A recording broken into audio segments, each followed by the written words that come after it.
Hey there and welcome back. Apologies if this month's part of the top 40 favorite movies list came out late. I was down with the sickness. Hopefully it will not happen again. So you'll get this month's episode, which was March, but you'll also get April. Hopefully I can finish that by the end of this month. But with that said, let's proceed onwards and continue with the next portion of this list. Number 30. Star Wars. Now I'm willing to bet that all of you people, the small amount of people that may be actually watching this video, have heard of Star Wars before. Who isn't? It's a big franchise. There's a lot of movies, spin-offs, games, books, which are now no longer canon to the Disney Star Wars. And speaking of Disney Star Wars, there is those new movies out there. But we ain't counting those. We're going to take a look, at least the ones that were originally distributed. But which particular version would I choose for this? Because there are a lot of pluses, but there are also a lot of minuses in the Star Wars franchise.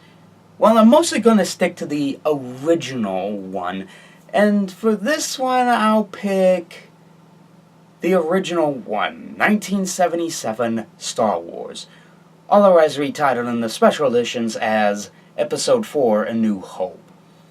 It sets up the basic storyline, which will sort of be dormanted for the next two movies. And our story is about a young man named Luke Skywalker who dreams of being out and exploring the world instead of being stuck in his home doing chores for his aunt and his uncle. And luck comes his way as two androids walk into his home looking for a old man, which the old man needs to take these androids, and all of it he's wrapped into, not by sheer will, but by his passion. But over time, it may look like he could be the one that'll save everyone from the clutches of the evil tyranny of the Imperial Senate. Now, I should stop right there, not because the story is hard to explain in it, but everyone has at least seen this Star Wars movie, like, really seen it. What could I add to it that everyone else basically has that I can't? Well, honestly, I don't know, because this is a really big franchise, and honestly, if it probably weren't for this film, which can be said for a lot of other films, is that without Star Wars, we probably wouldn't have a lot of big named film production companies. We wouldn't have THX, we wouldn't have the Industrial Light and Magic, or keeping the art of movies alive, not only in cleansing the picture and sound, and even furthering advancing the art of CG, which would come later on down the line. This film has honestly left a huge mark on the world of movies as we know it. A list could be done of it, a separate video could be made of it, the impact, it's all over the place. But I won't bore you here in this list, so Star Wars, wonderful masterpiece. All I could say for this one is this film is really, really good. And if you have not seen it yet, what rock have you been living under? Like, this is a big movie. And no one should ever miss out on a movie like this. Just go see this movie. For the love of your mother, go see it. Number 29. The Beatles, Yellow Submarine. This is one of 4 Beatles movies that was released during the running of the band. Now, I don't need to say anything else about this band because, well, I'm willing to bet a lot of you have heard of them before. Whether it be through TV or blocks of radio stations playing their music, any way you see it, this is basically how popular the Beatles is. What's the plot with Yellow Submarine? Well, a mysterious, unearthly paradise called Pepperland is under attack by the Blue Meanies, who wants to demolish everything that is peaceful, harmony-like, and even the world of music, and demolish it. It's up to a retired sea captain to go out into the world and find people to help him on his quest to get rid of the Blue Meanies. And you can guess from there who they come across. And from there, it's one big grand magical tour with singing, visuals, lots of fun characters to meet, and just a very distinct animation style that even influenced John Lasseter into seeing animation as a very serious art form. When I first saw this film, I was, in elementary school or 5th grade or whatever. Seeing this in elementary school, it felt trippy, but thinking about the movie over the years and as time goes on and I start thinking about the movie more, giving it a couple more watches, I think this is a really good movie. Even if the animation's not that good, it still holds a big track record amongst any person that's a fan of Beatles or musical movies, or even animation-wise. They consider this to be a great film. And I stand with them. This is a good movie, despite the fact that it's trippy as ever, but it's the 60s. What could you do about it? Yellow Submarine is a fascinating trip, and a lot of their musical numbers they have in this film, which would be later put into their album, which would also contain their music in it, though not a technical achievement, it did influence a lot of people. It stands out as one of the Beatles' best movies, right up there next to A Hard Day's Night, as one of their best movies. And even I can agree, it's definitely deserving of that top prize. Number 28. Stand By Me. So yeah, we're back with the coming-of-age genre, but this time, this is actually one that's based off of a Stephen King story. Yeah, a Stephen King story as a coming-of-age movie. But I love it. From the bottom of my heart, since I saw it when I was a teen, I love Stand By Me. And it's practically the directions of Rob Reiner that did this movie, who also did another excellent movie, The Princess Bride.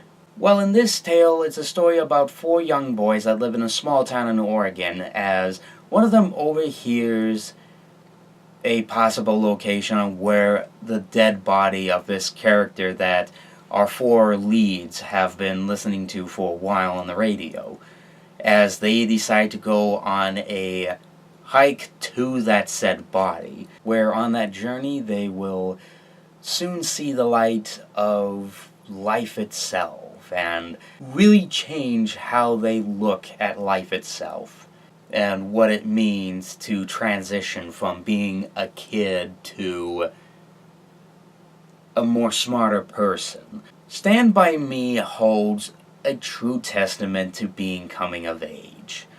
The actors that play the 4 boys, the main leads like Will Wheaton, River Phoenix, Corey Feldman, and Jerry O'Connell, they do an excellent job playing these characters, and the writing is really well paced and well put together that it almost feels like you're with these characters, or you feel like you actually know them in real life. Heck, your friends maybe like these characters in Stand By Me. There is a lot that could be said about Stand By Me that I could be here probably for minutes on end, taking up a lot of time in this video just to talk about how perfect Stand By Me is. But I won't bore you with the details. Let's just say directing's great, writing's excellent, cinematography is perfect, this is the best film in the coming-of-age genre, and just in general, it's a perfect story that people can not only do a case study for, but also see in their hearts that a lot of the situations that happen in here are completely and totally relatable. It's with Stand By Me that it holds a true testament, and even when I saw it as a teen, I would still hold this film as an excellent adult film to this very day. Number 27. Arsenic and Old Lace. Now, where should I begin to discuss the perfect comedic writing of Arsenic and Old Lace? What we see for the most part is a comedy abroad, but it's led by a really good actor, Cary Grant, whom to some may not be familiar with his roles, but may be familiar with some of his dramatic roles later on down his career. But before he did dramas, he actually did comedy. He was in comedically hilarious films. He was in Bringing Up Baby and Monkey Business, and yes, even the film on this number, he plays the main character, Mortimer Brewster, who has just tied the knot on his marriage with the girl next door and has arranged the marriage and everything, Elaine Harper. And they happen to tie it right on Halloween night.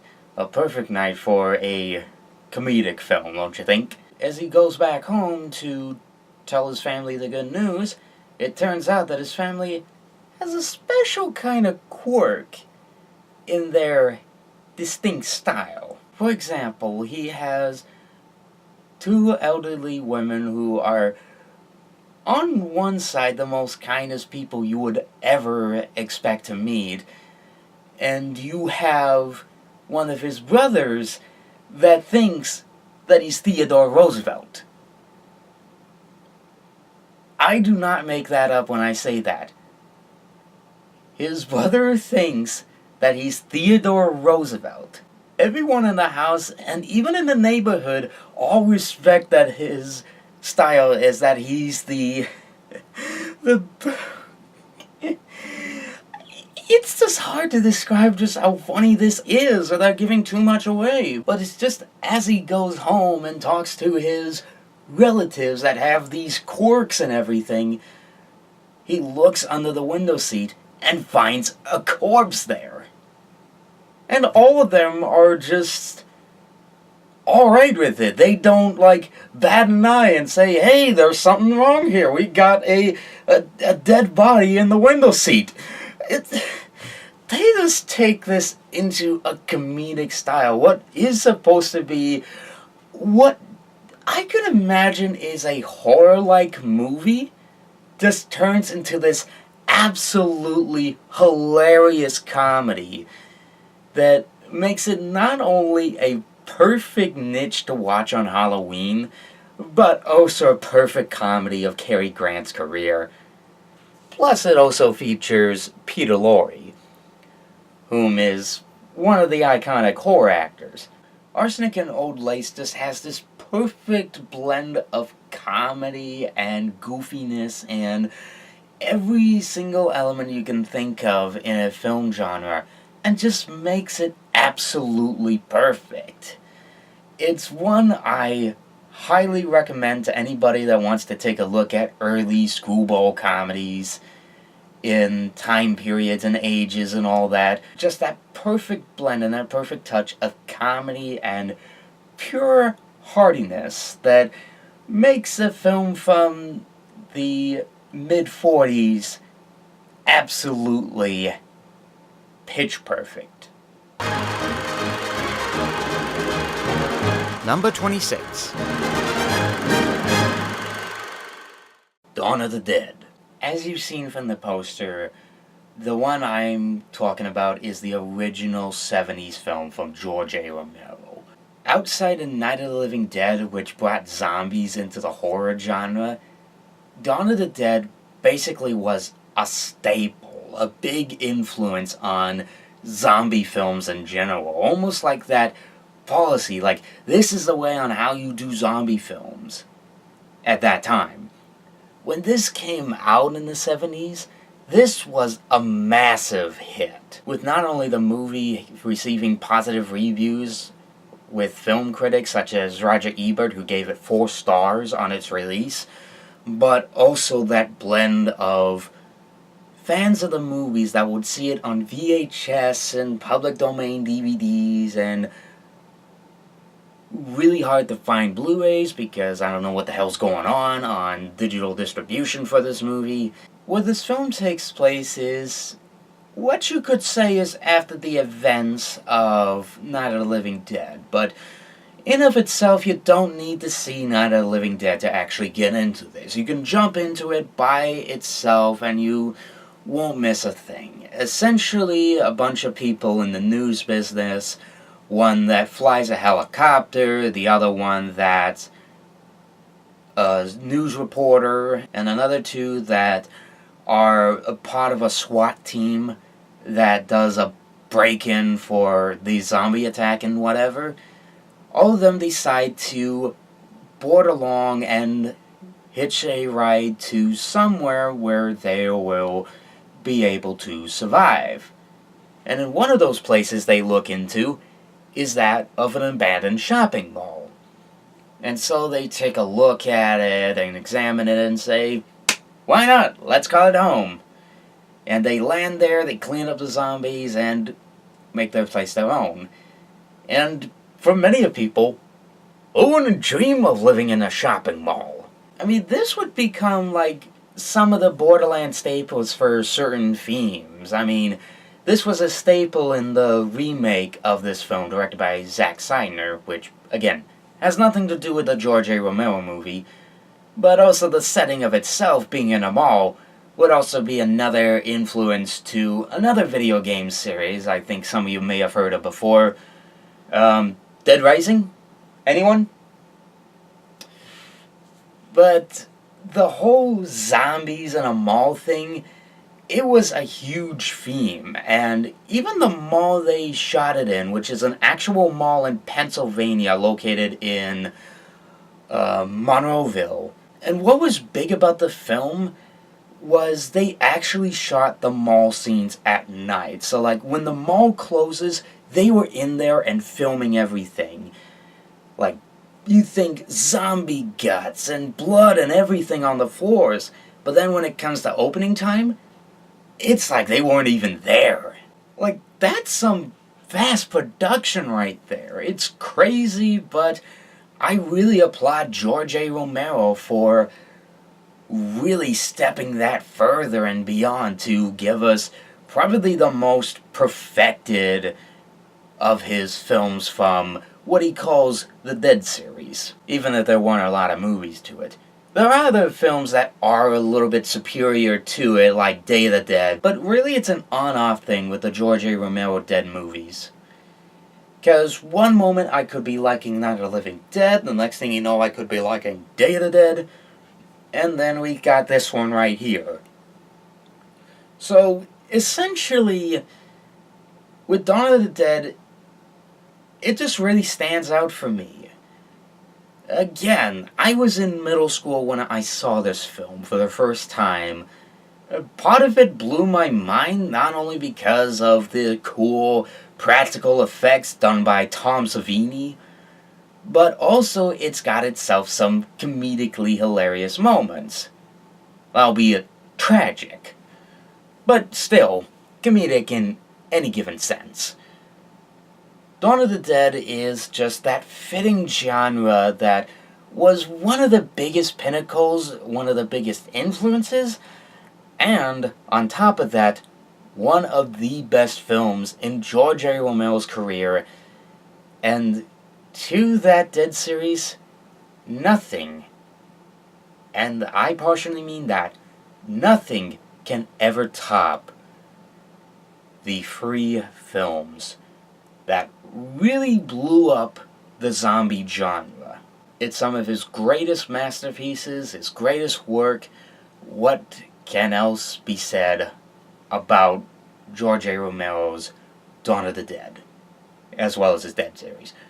It fits well, it's perfect, the cast does a wonderful job, the guts and gun killings and everything, it works so splendidly that even generations of horror fans, even zombie fans that take a look at this, they will love this film and spread it around, no matter what year it is.